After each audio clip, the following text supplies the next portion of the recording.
एक, ब्रह्मांड किससे निर्मित है? खगोल वैज्ञानिकों के सामने एक अनसुलझी पहेली है जो उन्हें शर्मिंदा कर देती है। वे ब्रह्मांड के 85% भाग के बारे में कुछ नहीं जानते हैं। परमाणु, जिनसे हम और हमारे इर्द गिर्द की हर वस्तु निर्मित है, ब्रह्मांड का केवल 5% ही है। पिछले 80 वर्षों की खोज से हम इस परिणाम पर पहुंचे हैं कि ब्रह्मांड का 95% भाग रहस्यमय श्याम ऊर्जा और अश्याम पदार्थ से बना है। श्याम पदार्थ को 1933 में खोजा गया था, जो कि आकाशगंगा और आकाशगंगा समूहों को एक अदृश्य गोंद के रूप में बौंधे रखे हैं। 1988 में खोजी गई श्याम ऊर्जा ब्रह्मांड के विस्तार गति में त्वरण के लिए उत्तरदायी है, लेकिन वैज्ञानिकों के सामने इन दोनों की वास्तविक पहचान अभी तक एक रहस्य। Aakash institute IACST 2024 V up to 90%। 2. जीवन कैसे प्रारंभ हुआ?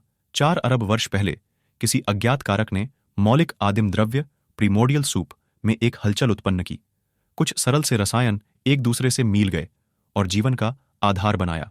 ये अणु अपनी प्रतिकृति बनाने में सक्षम थे। हमारा और समस्त जीवन इन्हीं अणुओं के विकास से उत्पन्न हुआ है। लेकिन ये सरल मूलभूत रसायन कैसे, किस प्रक्रिया से इस तरह जमा हुए कि उन्होंने जीवन को जन्म दिया? DNA कैसे बना? सबसे पहली कोशिका कैसी थी? स्टैनली मिलर के प्रयोग के 50 वर्ष बाद भी वैज्ञानिक एकमत नहीं है कि जीवन का प्रारंभ कैसे हुआ। कुछ कहते हैं कि यह धूमकेतुओं से आया, कुछ के अनुसार यह ज्वालामुखी के पास के जलाशयों में प्रारंभ हुआ, कुछ के अनुसार वह समुद्र में उल्कापात से प्रारंभ हुआ। लेकिन सही उत्तर क्या है? 3. क्या हम ब्रह्मांड में अकेले हैं? शायद नहीं। खगोल वैज्ञानिक ब्रह्मांड के हर उस कोने को, मंगल ग्रह और बृहस्पति के चंद्रमा यूरोपा से लेकर कई प्रकाश वर्ष दूर तारों तक खंगालना चाहते हैं, जहां जीवन के मूलभूत आधार द्रव जल की उपस्थिति संभव हो। कई रेडियो दूरबीन ब्रह्मांड के हर भाग से आते हुए रेडियो संकेतों को खंगालने में लगे हैं, लेकिन 1977 के वाव संकेत के अतिरिक्त कोई सफलता नहीं मिली है। खगोल वैज्ञानिक अब सौर बाह्य ग्रहों के वातावरण में जल और ऑक्सीजन की जांच करने में सफल हो गए हैं। हमारी मंदाकिनी आकाशगंगा में ही जीवन योग्य 60 अरब से ज्यादा ग्रह है, जिन पर परग्रही जीवन की तलाश में अगले कुछ दशक काफी रोमांचक होंगे। 4. मानवता का आधार क्या है? हमारा DNA ही मानवता का आधार नहीं है। चिंपांजी का DNA मानव DNA से 99% मेल खाता है, वहीं केले का 50%। हमारा मस्तिष्क अधिकतर प्राणियों से बड़ा है, लेकिन सबसे बड़ा नहीं है। लेकिन उसमें गोरिल्ला के न्यूरॉन से 3 गुना न्यूरॉन 86 अरब हूंसे हुए हैं। मानव के अन्य प्राणी से अलग साबित करने वाले कुछ महत्वपूर्ण गुण जैसे भाषा, उपकरण प्रयोग, दर्पण में स्वयं को पहचानना अब कुछ प्राणियों में भी देखे गए हैं। शायद हमारी सभ्यता और उससे हमारे जीन पर पड़ने वाला प्रभाव और विपरीत भी मानव और प्राणी में अंतर बनाता हो। वैज्ञानिक सोचते हैं कि पकाने की कला और अग्नि पर कुशलता ने शायद हमारे मस्तिष्क को विशाल होने में मदद की है। यह भी संभव है कि हमारी सहकार्य की क्षमता और हुनर के आदान प्रदान की क्षमता हमारे विश्व को वानर विश्व की बजाय मानव विश्व बनाती हो। हम चेतना के कार्य करने के ढंग को बेहतर तरीके से समझ पाएंगे और चेतना के प्रादुर्भाव होने के तरीके जान लेंगे। यह ज्ञान हमें कृत्रिम बुद्धि के निर्माण में मदद करेगा, जिससे हम न्यूरॉन से न्यूरॉन को जोड़कर कृत्रिम मस्तिष्क बना सकेंगे। लेकिन इससे ज्यादा कठिन दार्शनिक प्रश्न यह है कि किसी वस्तु को चैतन्य होने की आवश्यकता ही क्यों है? एक सुझाव यह है कि ढेर सी सूचनाओं को जमा कर उनके संसाधन में ऊर्जा नष्ट करने की बजाय वास्तविक और अवास्तविक तथ्यों में अंतर जानने के लिए चैतन्य आवश्यक है। यह एक ऐसी व्यवस्था है जिसमें हमें अब तक प्रकृति अनुसार अनुकूल होकर अपना अस्तित्व बचाए रखने में मदद की है। 6. हम सपने क्यों देखते हैं? हम अपने जीवन का 1/3 भाग सोने में व्यथित कर देते हैं। आप सोच सकते हैं कि जिस कार्य में हम इतना समय देते हैं उसके बारे में हम सब कुछ जानते होंगे, लेकिन वैज्ञानिक अभी भी अंधेरे में हैं कि क्यों हम सोते समय सपने देखते हैं।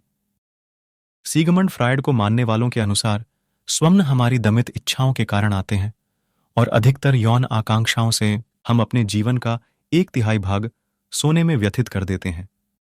आप सोच सकते हैं कि जिस कार्य में हम इतना समय देते हैं उसके बारे में हम सब कुछ जानते होंगे, लेकिन वैज्ञानिक अभी भी अंधेरे में हैं कि क्यों हम सोते समय सपने देखते हैं।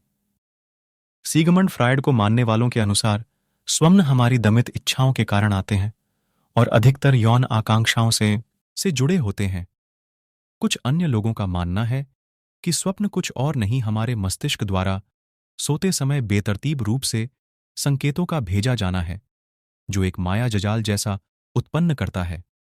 प्राणियों पर किए अध्ययन और मस्तिष्क के आधुनिक चित्रण से यह ज्ञात हुआ है कि स्वप्न की हमारी भावना, याददाश्त और सीखने की प्रक्रिया में महत्वपूर्ण भूमिका है। उदाहरण के लिए, चूहों पर किए गए प्रयोगों में उन्हें वास्तविक समस्याओं और उनके हल को स्वप्न में दोहराते देखा गया है, जो उन्हें वास्तविकता में कठिन समस्याओं को हम करने में मददगार होता। 7. पदार्थ का अस्तित्व क्यों है? हम और आप का अस्तित्व नहीं होना चाहिए था। हम और आप पदार्थ से बने हैं जिसका विलोम प्रतिपदार्थ है, जो केवल विद्युत आवेश में भिन्न होता है। जब पदार्थ और प्रतिपदार्थ मिलते हैं, वे दोनों ऊर्जा में परिवर्तित हो जाते हैं। हमारे सिद्धांतों के अनुसार बिग बैंग महाविस्फोट के समय समान मात्रा में पदार्थ और प्रतिपदार्थ बने होंगे, दोनों मिलकर ऊर्जा में परिवर्तित हो जाना चाहिए, और ब्रह्मांड में ऊर्जा के अतिरिक्त कुछ भी नहीं होना चाहिए। लेकिन प्रकृति में ऐसा कुछ भेदभाव है कि प्रति पदार्थ नहीं है और केवल रथ ही है, क्योंकि यदि ऐसा नहीं होता तो मैं और आप दोनों नहीं होते। वैज्ञानिक सर्न सियर्न के लार्ज हेड्रॉन कोलाइडर के प्रयोगों के आंकड़ों से यह जानने की कोशिश कर रहे हैं कि क्यों प्रकृति पदार्थ को प्रतिपदार्थ पर प्राथमिकता देती है। इस गुत्थी के हल के लिए महासम्मिति, सुपरसिमेट्री और न्यूट्रिनोस 2 प्रमुख उम्मीदवार। 4. क्या और भी ब्रह्मांड है? हमारा ब्रह्मांड एक असंभाव्य, अविश्वसनीय जगह है। इसके मूलभूत गुणों में किंचित मात्र परिवर्तन करने पर जीवन संभव नहीं है। इस ब्रह्मांड के सभी कारक इस तरह निर्धारित हैं कि वैज्ञानिक मानने लगे हैं कि समांतर ब्रह्मांड भी होना चाहिए, जिनमें इन कारकों का मान हमारे ब्रह्मांड से भिन्न होगा। इन असंख्य ब्रह्मांडों में से एक हमारा ब्रह्मांड है, जिसमें इन कारकों का मान इस तरह से है कि जीवन का प्रादुर्भाव संभव हो सका है। शायद प्रकृति के प्रयोगों में से सबसे बेहतर प्रयोग हमारा ब्रह्मांड रहा है, जिसमें हर मान इस तरह से जम गया कि जीवन उत्पन्न हो गया। यह विचित्र लगता है, लेकिन क्वांटम भौतिकी और ब्रह्मांड विज्ञान का ज्ञान इसी दिशा की ओर संकेत कर रहा है। 9. सारे कार्बन को कहां ठिकाने लगाया जाए? पिछली 2 शताब्दियों से हम जैव ईंधन को कर अपने वातावरण में कार्बन डाइऑक्साइड भर रहे हैं। यह कार्बन पृथ्वी की सतह के नीचे तेल और कोयले के रूप में दबा था। अब हमने इस सारे कार्बन को पृथ्वी के वातावरण से हटाना होगा, अन्यथा हमें बदलते वातावरण के खतरों को झेलने तैयार रहना होगा, और यह खतरा इतना बड़ा है कि वह पृथ्वी से जीवन भी नष्ट कर सकता है। एक उपाय उसे वापस खाली कोयला और तेल खदानों में डालने का है, दूसरा उपाय उसे समुद्र की गहराई में दफन करने का है। लेकिन हम नहीं जानते कि वह वहां पर कितने समय रहेगा और उसके क्या दुष्परिणाम होंगे।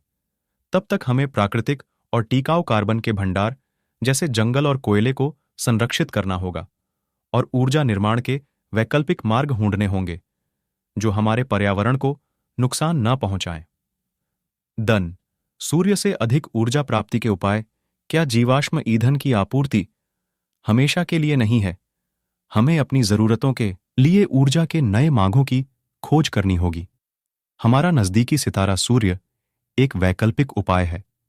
हम वर्तमान में भी सौर ऊर्जा का प्रयोग कर रहे हैं, लेकिन वह पर्याप्त नहीं है।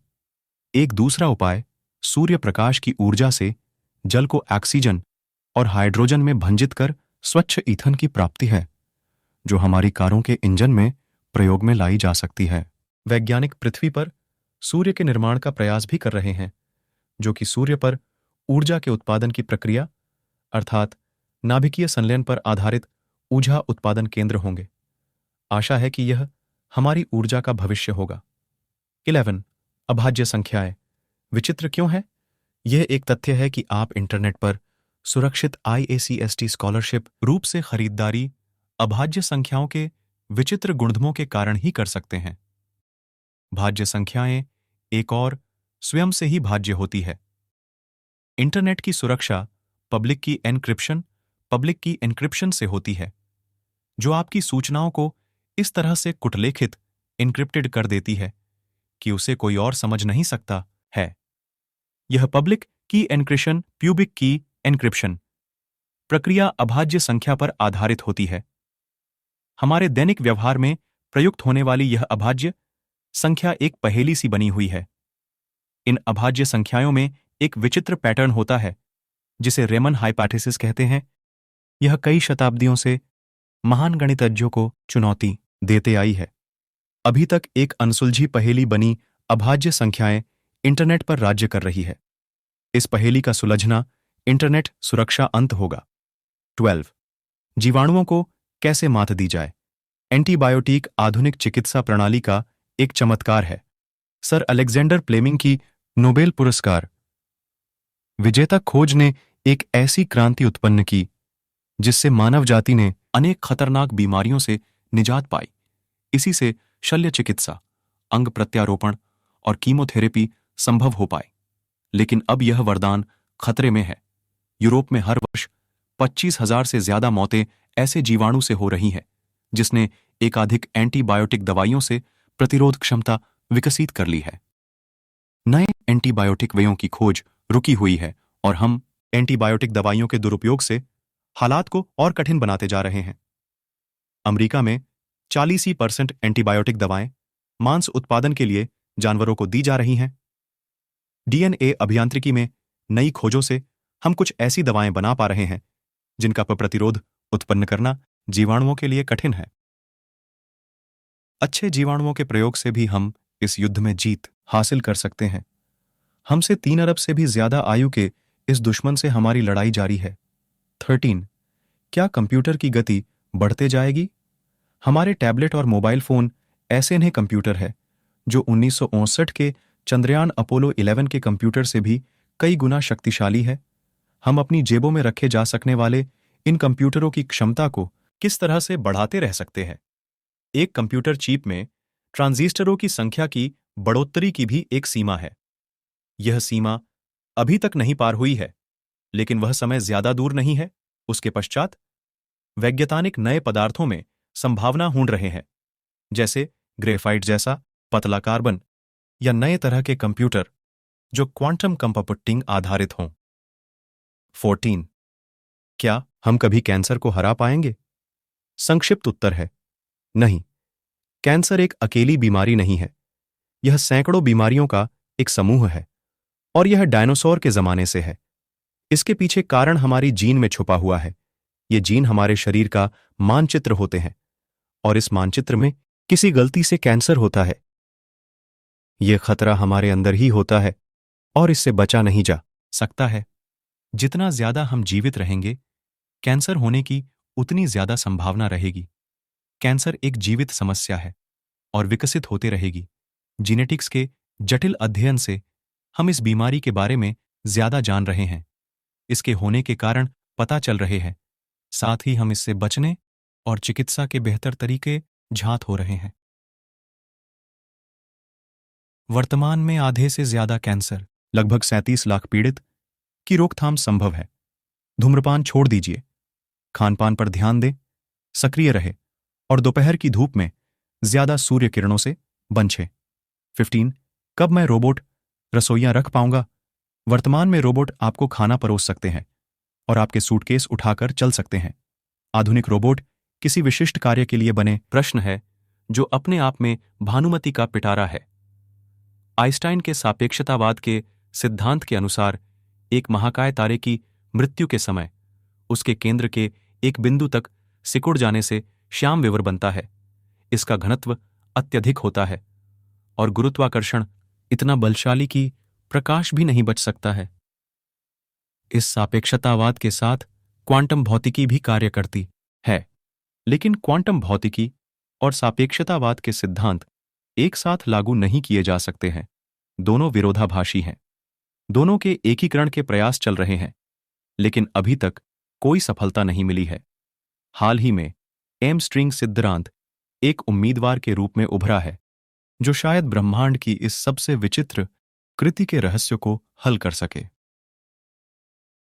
18 क्या हम अमर हम एक ऐसे समय में जी रहे हैं जिसमें हम वृद्धावस्था, एजिंग, को जीवन की एक सच्चाई के रूप में, नहीं एक बीमारी के रूप में मान रहे हैं, जिसका इलाज और रोकथाम संभव है।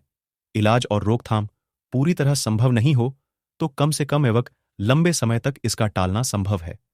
हमारा वृद्धावस्था संबंधित ज्ञान तीव्र गति से बढ़ रहा है और हम जानने का प्रयास कर रहे हैं कि कुछ प्राणी अन्य प्राणियों से ज्यादा क्यों जीते हैं।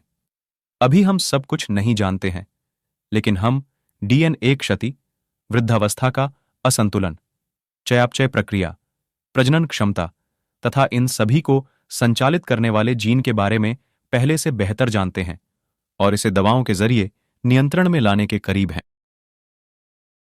प्रश्न यह नहीं है कि हम दीर्घ जीवन कैसे प्राप्त करेंगे, प्रश्न यह है कि हम बेहतर स्वस्थ दीर्घ जीवन कैसे प्राप्त करेंगे। अनेक बीमारियां जैसे मधुमेह और कैंसर वृद्धावस्था संबंधित है, इस खोज से दूर हो सकेंगी। 19 जनसंख्या विस्फोट। जनसंख्या विस्फोट का हल क्या है? 19 वर्तमान की 7 अरब जनसंख्या 1960 की जनसंख्या की दुगनी और अनुमान के अनुसार मई 2050 में यह 9 अरब को पार कर जाएगी। इतनी बड़ी जनसंख्या कहां रहेगी और निरंतर बढ़ती जनसंख्या के लिए भोजन और ईंधन कहां से आएगा? शायद हम कुछ भाग को मंगल पर भेज दें, कुछ भाग के लिए भूमिगत शहरों का निर्माण कर पाएं। भोजन के लिए प्रयोगशालाओं में मांस का निर्माण हो सकता है। यह विज्ञान फतांशी लगता है, लेकिन अब इसे गंभीरता से लिया जा रहा है। 1920 क्या समय यात्रा संभव है? 19 समय यात्री हमारे साथ, हमारे बीच है। आइंस्टाइन के सापेक्षतावाद सिद्धांत के अनुसार अंतर्राष्ट्रीय अंतरिक्ष केंद्र के यात्री समय यात्रा कर चुके हैं, क्योंकि अंतरिक्ष में समय गति धीमी हो जाती है। वर्तमान में यह प्रभाव अत्यल्प है। आकाश इंस्टीट्यूट IACST 2024 अप टू 90%। लेकिन गति बढ़ा दीजिए और इसी प्रभाव से मानव भविष्य में एक दिन सहस्त्र वर्ष की यात्रा भी कर पाएगा। प्रकृति शायद भूतकाल में यात्रा करने की अनुमति नहीं देती है, लेकिन भौतिक वैज्ञानिक के अनुसार वर्महोल और अंतरिक्षयानों से यह भी संभव है। सैद्धांतिक रूप से समय यात्रा संभव है, लेकिन तकनीक के विकास में समय लगेगा।